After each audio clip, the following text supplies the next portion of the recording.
Celeb Savant is a career retrospective type interview focusing on singers, actors, and industry experts. Join Barrett Edelstein now as he dives into the entertainment world.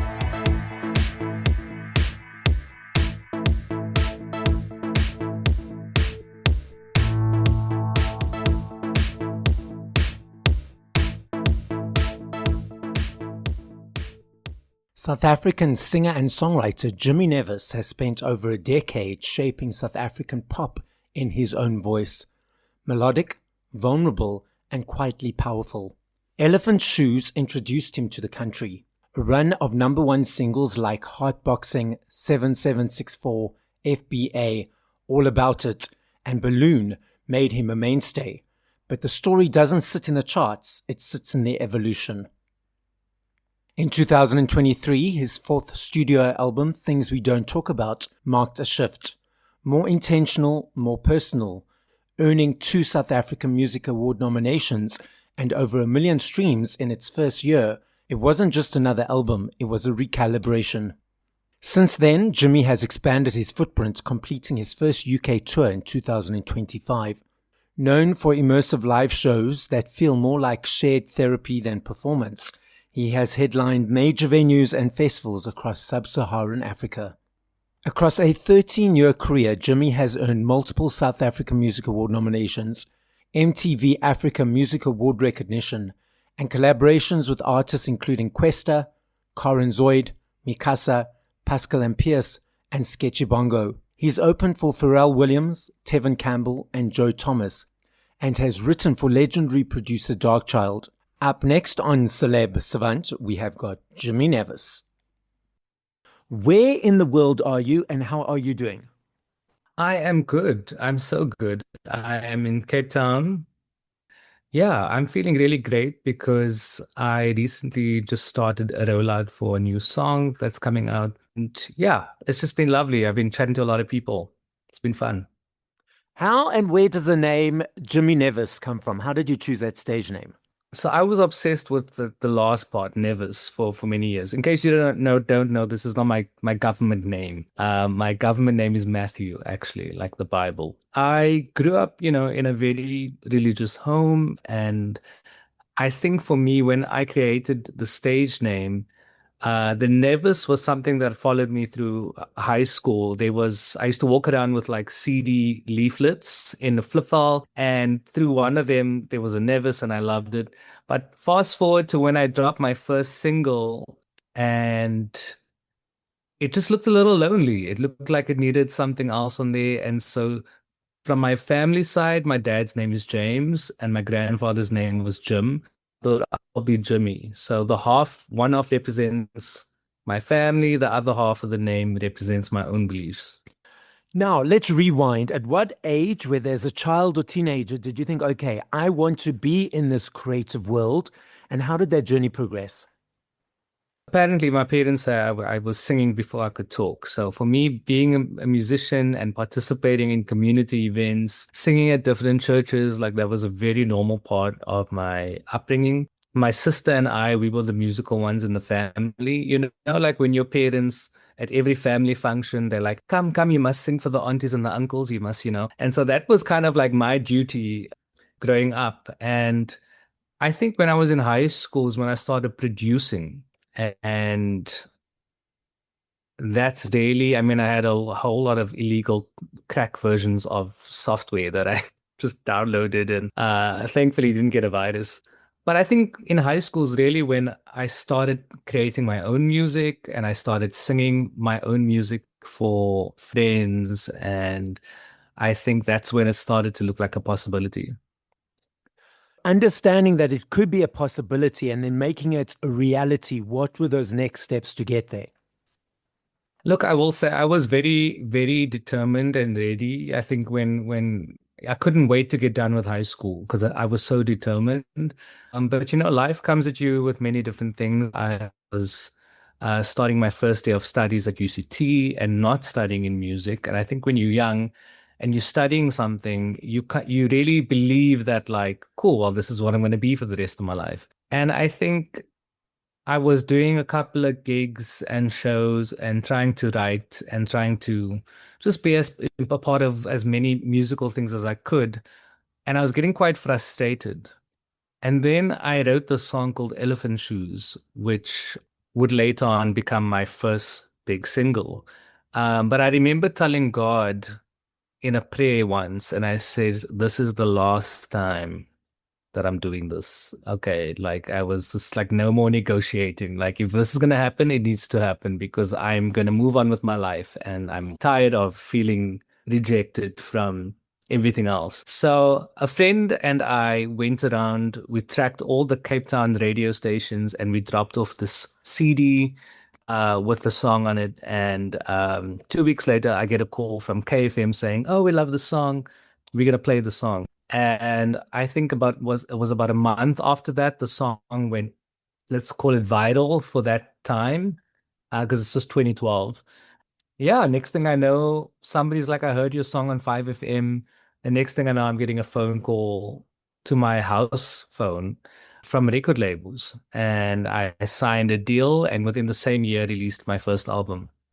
Moving into it professionally, were there any aspects of the professional world that surprised you that you did not realize would be part of the process that actually is part of the process? That's a good question. Look, when you're young, and I started in the industry quite young, I think that you are eager to please, and I did not realize I would be around so many drunk people. I think it sounds funny, but I think when you're young and you come from a religious home, it was quite shocking for me to be in these environments and to be that young. And also I have a lot of young people constantly like pulling you and saying quite crazy stuff to me. I remember feeling quite surprised by that phase because you are performing in clubs like all the time. That's how you start out. And I remember thinking, I can't wait to get out of this club scene. I mean, don't get me wrong, I had some fun, but it just wasn't where I saw myself being, and it didn't feel like it authentically matched the music I was making. So, thankfully, within like a year or two, we were moving on to more theaters and different types of stages, and I felt like it was more who I was and who I am. How do you create a song? I think a lot of people don't know, but I'm a producer as well. I've been producing a lot of my own work since day one, and I'm a songwriter. I'm gonna say 99% of my music has been written by me. And so for me, it's like I view production as a form of singing, as a form of writing. To me, it's all the same thing. Yeah, I usually approach a song by I'll come up with the beat or the music, the melodies, and I'm also somebody who's very much like art imitating life. So for me, I'm writing about my life. I'm writing about things that matter in my life. I'm writing about things that I stand for. These days, it's a lot more intentional. I mean, I also write just for me. Writing is a big part of my wellness as a human being. So yeah, it all has its own process, but I think for me, tying in production and lyrics, those are things that kind of happen at the same time.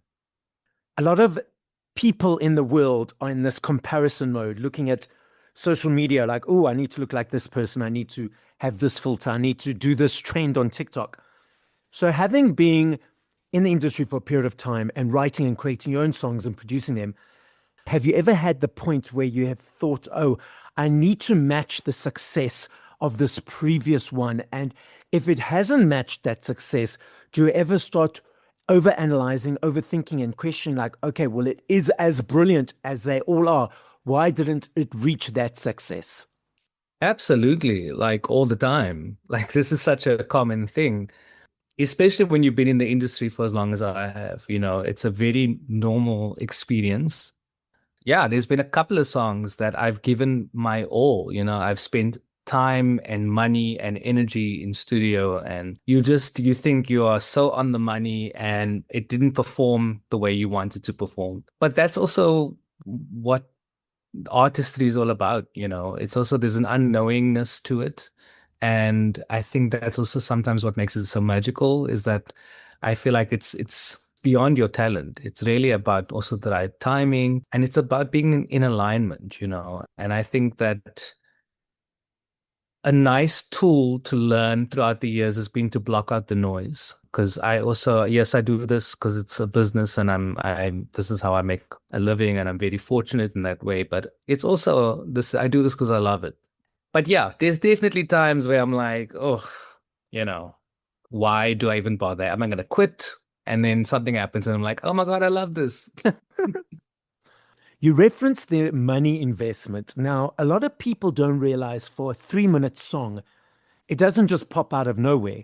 It's that energy, bringing it down, writing it, creating it, studio time, production time, instruments, marketing, design, photos, all those things that land up to the end of the song. And these days, music has become so disposable. It's like, oh, I might not like it after 10 seconds, or skip forward. Yeah. For the audience who thinks that it's easy and it's quick and it's not that much investment to get to that 3-minute song, what would you say to them to help them realize that, well, actually, it is a lot? Well, I mean, you are asking such great questions. I've always been amused by the misinformation that the public has with the arts in general. People just assume things. They have no idea. I used to tell some of my best friends, I'm like, I don't think you know what I do every day. Like, I think you don't know what my life is like, really. And yeah, there is a lot of investment. There's a lot of entrepreneurship. It can feel quite draining, I think it's a lot of artists have trauma when it comes to their own music, because it's not a simple line. It's not like 1 + 1 = 2. I think there are so many variables that add to this whole beautiful thing called music. Yeah, I think that people don't also need to know, I think for those who know, they know. And I think that your relationship with music it's a personal one. I don't think people owe us anything. I would like them to be open-minded. I would like people to allow artists to express themselves beyond what they prefer and allow people to try out different genres and try different things. I do think in the way that the streaming world has kind of been shaped, it has cheapened the experience in the way that we consume music. And I think that hasn't helped the narrative that I think a lot of people sometimes have, and they have no idea how much it takes, in really preparing a song. And just like you said, from the photos to music videos to all these ideas, and having the right people in the room. But, at the end of the day, I think that if you are singing or producing or rapping or whatever you're doing, if you are doing it from the right place, I believe you'll find the right audience. And yeah, I think that hopefully there is a respect between audience and artist, and we are able to support each other. Because yeah, streaming only pays you like 5 cents if you're lucky. There's so many other ways in which artists survive in this industry through, not only live shows, but also through different deals and sync deals. And there's a whole ecosystem that comes along with it. Again, lending on to what you just said, and artists not making a lot from streaming. I teach spinning classes and I decided to do a couple of focus groups. So I've done 3 focus groups as thus far, to groups of 10 people, 8 people, and then 3 people. Cross-cultural, cross-age, cross-diversity. They generally listen to music on streaming. And I said to all groups, if an artist has had 100 million streams, how much money do they think that the artist has got in their back pocket? Now, the first group of people said $50 million. The second group of people said $1 million. Wow. And the third group of people said 300,000. And I said to all groups, actually, it's more like 1,000 or 2,000. And they were shocked and horrified. I know Snoop Dogg, I know Ray, there's a bunch of artists that are speaking around this imbalance. Do you think that the general public or the listening public need to have more of an understanding to understand that there's a bit of imbalance of energy? Or I've heard a lot of artists say that, well, it's their business card. They can see that they're performing well in Spain, Portugal and South Africa so that they can know that they can go and perform live there. What are your thoughts around this whole conversation? I mean, I think two things can be true. I think that on the one end, we are getting a lot of analytics that we never had before, and we are able to see how music is performing in different spaces. We can see which songs are doing well at what times. We can see what our audience looks like, But I don't think that that is enough. I think that there definitely is a responsibility on audiences to get in the know.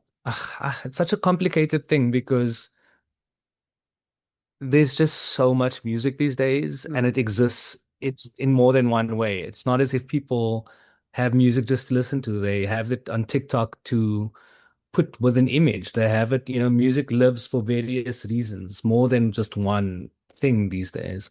But I think and I hope that people are engaged enough to be able to tell the difference and are able to know when it is something that is a little disposable and when it is a story and a person that they should get behind. And, I mean, in a world where streaming doesn't pay a lot, I do believe in the power of live music. And I feel like if you are a live musician, this is your time. Because not many people can do that. I feel like a lot of people can get into the studio, they can manipulate a lot of things, they can put a lot of autotune on. But not many people can actually get to a festival and wow a crowd, That's kind of what I hold on to, I think that sometimes even having these conversations feels so minuscule compared to the world being on fire right now.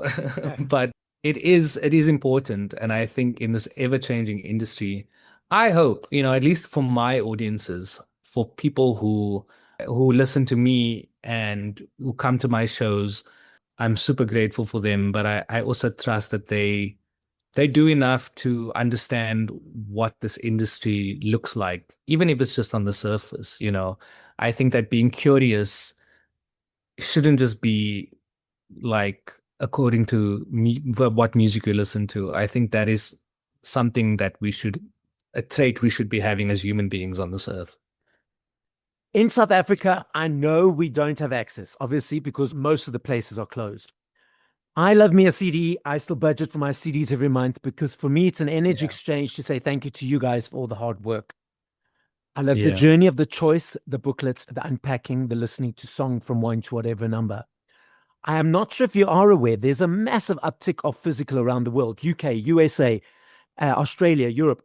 I was reading an article today, in fact, like 2 hours ago, that in the USA, vinyl sales are up to $1.4 billion, the biggest since 1983. 2 years ago in the UK, 5.9 million vinyl sold in the UK, the biggest since 1993. Last year in the UK, there's a basket of products that they gauge exchanges on. Based on these exchanges, they monitor it for tax purposes. Naturally, there needs to be a high number of exchanges daily for a product to be in the basket. Because of the upsurge of CDs again, CDs are now back in the basket. And all the research is showing it's the teenagers, it's the younger kids diving into this world, not the older nostalgic people. Then we've already mentioned Spotify and the DSPs. What are your further observations of the landscape at the moment? I mean, I believe that when it comes to vinyl, because I mean, I have vinyl as well, and I have a record player. And to me, it's exactly like you said, an energy exchange. But beyond that, personally, I love being able to hold something. That's how I grew up experiencing music with CDs. And I feel like it's way more personal, especially for artists that I really love and respect. It feels like I really get to have something I can remember. I think sometimes even when you're streaming music, you could have had a song that meant the world to you, and like next year you just completely forget about it. It's like out of sight, out of mind. Yeah, even, I follow the Billboard charts. I follow some of, music info out there, and there's a lot of vinyl charts that are happening as well. But I think, I'm all for it. I think that's how we bring back the story, I think, behind the music. I think people need to touch it and engage with it on that personal level and see it in their bedrooms and see it in their lounges and take it out of the case. And I mean, it's also just such a great process. I understand the convenience of streaming. And I mean, I also love that, again, I think we're living in such an interesting time. But again, and this is what I was saying, I really hope that audiences are, I think, just schooling themselves, in the same way that we want people to be more conscious about the planet and we want people to be more self-aware. I think that there's a thing about being more conscious about the way that we consume music. And I hope that that's something that people are willing to kind of like, it almost feels like they have to trade one thing in for the other. But I think it's just so much more fun. And I think that there's a lot more artists that are also taking a stand. I know James Blake is a huge one who has a lot to say about streaming services. It's difficult because if you do not have like, 1 million followers in the bag, it's like, how else do you survive? It's you against the machine. So there's so many takes and there's so many parts to it. But I do think evidently it warms my heart when I hear that people are buying CDs. And I mean, I haven't released a physical CD in years. Most of my releases are all digital, like a little bit exclusive that you do like a CD release or even a vinyl release. But I mean, it's not, but you're giving me ideas, that's for sure. It's interesting you said 1 million followers. So Lily Allen in the UK, well, she's based in America now. She's got over 7.58 million followers on Spotify. She's making more money selling pictures of her feet on OnlyFans than she is from her music. I did that. I saw that. And I mean, her new album is really dope. I love the new album. Yeah. Look, I mean, we are living in a time where the music industry is oversaturated. Yes. And that's just what it is. I think, again, there's like 1 million truths happening here. And I totally believe that she probably is selling her feet as well. But yeah, I don't even think that that's just about music, though. I think that I have a couple of friends who have incredible jobs and who still have side hustles because that's also the way of the world at the moment. It's impossible to just be one thing. Everybody has a slash. Everybody is doing and trying to, buy property and trying to survive in this economy. And so I think that the music industry, unfortunately, the arts have always felt like it kind of gets the bottom of the barrel. But I do feel like this is a universal problem that a lot of people are experiencing. Okay, so you've got the new song coming out. Tell us, what is it called? And secondly, are you accumulating a body of work of an album? Listen, that's what I do for fun. I've got like 3 unreleased albums just chilling here. And when I look at them or when I think about them, it's, what you were talking about earlier on, all of my indecisive, all of the bad parts of the music industry are like intertwined with them in the most beautiful way, of course. But yeah, I have a lot of music that I would like to release. But I think with this song called Prey, Prey, it is in solidarity with the fight against gender-based violence. And it was inspired by the protests led by Women for Change at the end of last year. And I've never been more sure about a release. It's beyond me. There's no ego attached to it. It's not for me. And I love that. I love that I could write something and be inspired by something that affects so many people in our country. And I think for me, again, if I'm an artist who says that art imitates life, then this is my life. This is our lives as South Africans. This is my life when I talk to my friends. And I think that it's something we need to talk about even more. And so this feels like a very easy choice for me to make in putting the song out. And yeah, I shot a music video for it and really gave it my all in terms of the creativity behind the concepts and the layering of the symbolism and really trying to be as sensitive as possible to the whole thing. So I hope it resonates with the right people and that it touches the right audience. I love this next game. I know if I had to ask you this question in 2 minutes, 2 years, 20 hours, I know your answer will be different every time. And I'm not saying favorite. Very, very important. I'm not saying favorite. I'm just saying top of mind. If once we finish this conversation, you want to go and listen to 5 other artists, who would those 5 artists be? Oh, I mean, I'm gonna say Beyonce because I do love. I'm like such a. I mean, I'm part of the Beehive, but I'm here for the innovation. There's not many artists that can put out different genres in such a commercial way and get away with it. So I'm excited for Act 3 that's coming out. I really want to hear that. I would say Mary Mary. They're a gospel group that I grew up Shackles. listening to. Shackles. Shackles, yeah, but Yes. they have many other songs. Yes. To me, they were like that's what I grew up on, and they've got like the most incredible songs, the most incredible songwriting and melodies. And when I'm indecisive about this whole music thing, that's what I'm listening to. I think Stevie Wonder for me is somebody that I sometimes come back to. And then you listen to Overjoyed and you're like, oh, okay, cool. Yeah, I forgot that, this is the most amazing thing ever. I'm gonna say also Sade. Sade is a shared experience I have with a couple of friends, and so I also have amazing memories to Sade. Cooking in my small apartment in gardens and having friends randomly pop by, and just listening to Sade and the mood lighting and really romanticizing life. I feel like that's if you hear me listening to Sade just now, I'm in my romance era. So, and then I think who else? There's so many people. I'm gonna say, I'm gonna say, okay. Recently, I've been listening to Queen again. I'm not gonna say that I'm like the biggest Queen fan, but I'm like again constantly inspired by Freddie Mercury. I'm constantly inspired by their body of work. So, Jimmy, the podcast is listened to throughout the world. As a final message, what would you like to say?